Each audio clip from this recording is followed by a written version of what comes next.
তওবা করে লাভ নাই। একটা হচ্ছে মৌতের যন্ত্রণা শুরু হয়ে গেলে, মৃত্যুর যন্ত্রণা শুরু হয়ে গেলে আগে পা থেকে শুরু হয়ে আস্তে আস্তে গলার দিকে আসে। হাদিসে যেমনটা এসেছে, সূরা ওয়াকিয়ার মধ্যেও আছে যে পায়ের দিক থেকে যন্ত্রণা শুরু হয়ে আস্তে আস্তে আস্তে আস্তে এই গলার দিকে আসে, এবং আত্মাটা গলার এখানে যখন চলে আসে, এখান থেকে মালাকুল মউত আত্মাটাকে নিয়ে চলে যায়। এবং চোখ দিয়ে তাকিয়ে থাকে মানুষ। রুহটা চলে গেলে মানুষ চোখ দিয়ে তাকিয়ে থাকে, দেখবেন এই কারণে মৃত ব্যক্তি তাকিয়ে থাকে, চোখ খোলা থাকে। এবং তখন আসমান থেকে সিঁড়ি নামিয়ে দেওয়া হয়, ওই সিঁড়িতে করে আত্মা চলে যাচ্ছে, ও তাকিয়ে দেখে যে আত্মা চলে যাচ্ছে। এবং মানুষ মারা যাওয়ার পরে চোখ জীবিত থাকে অনেকক্ষণ।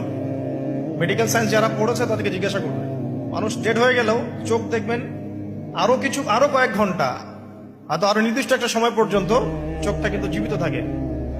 এই জন্য চোখ বন্ধ করে দিতে হয়। যাই হোক, যেটা বলছিলাম যে মৌতের যন্ত্রণা শুরু হয়ে গেলে তওবা করে লাভ নাই, তওবার দরজা বন্ধ।